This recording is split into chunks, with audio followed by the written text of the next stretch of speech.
Je m'appelle Olivier, je fais de la photo en amateur depuis déjà un certain nombre d'années. Ce qui m'intéresse en photographie, c'est plutôt le paysage. Le paysage naturel quand le paysage est assez extraordinaire, sinon je me suis plutôt orienté vers la photo de paysage urbain. L'année dernière, premier voyage à New York, et d'une manière générale, il faut reconnaître que New York, pour un photographe qui aime la ville, c'est un terrain de jeu assez extraordinaire. Je suis revenu avec des centaines d'images. Le plus dur après, ça a été de faire une sélection. Donc volontairement, j'ai écarté de la sélection toutes les images qu'on a l'habitude de voir habituellement.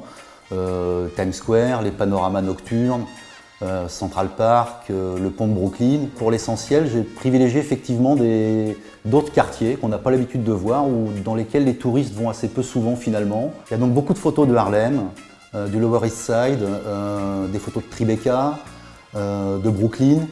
Et c'est dans ces quartiers-là que j'ai aimé retrouver tous les matériaux qui moi m'intéressent et me tapent à l'œil quand je me suis promené là-bas, dans le fruit des promenades.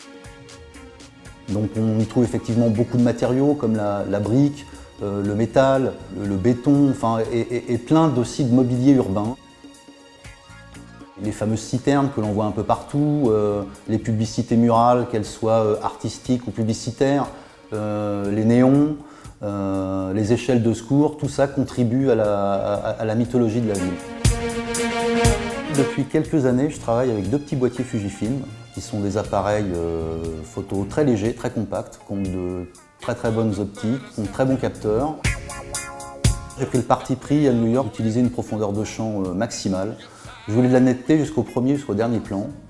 Je voulais rendre en fait chaque élément, chaque matériau visible. Je voulais que l'œil se promène sur toutes les surfaces de l'image pour y capter les détails. Puis j'ai travaillé aussi un petit peu sur la couleur pour accentuer ce phénomène.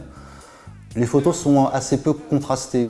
Et j'ai voulu aussi avoir cette sorte de gamme chromatique très homogène sur toute la surface et accentuée avec la profondeur de champ. On a parfois la sensation d'avoir affaire plus à une illustration ou à un dessin en pastel avec beaucoup d'aplats de couleurs. C'est ce qui m'a intéressé dans le traitement de l'image pour rendre au mieux les détails de la ville.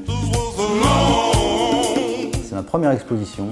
C'est Phil qui m'a donné l'opportunité d'exposer ici. Il m'avait lancé une fois puis deux fois, puis la troisième fois je me suis décidé parce que j'avais vraiment l'impression d'avoir aussi un sujet porteur et puis de la matière. C'est très intéressant, non seulement d'exposer, mais surtout c'est très intéressant dans la mise en œuvre, de monter un projet finalement, de sélectionner, de retravailler les images. La prise de vue est une chose, mais ce qui m'intéresse aussi beaucoup, moi, c'est de retravailler la photo derrière et d'obtenir un contenu et un ensemble. Et voilà, pour le moment, il y a pas mal de bonnes retombées dans l'ensemble. Enfin, il y a du passage, les gens s'y intéressent, et voilà.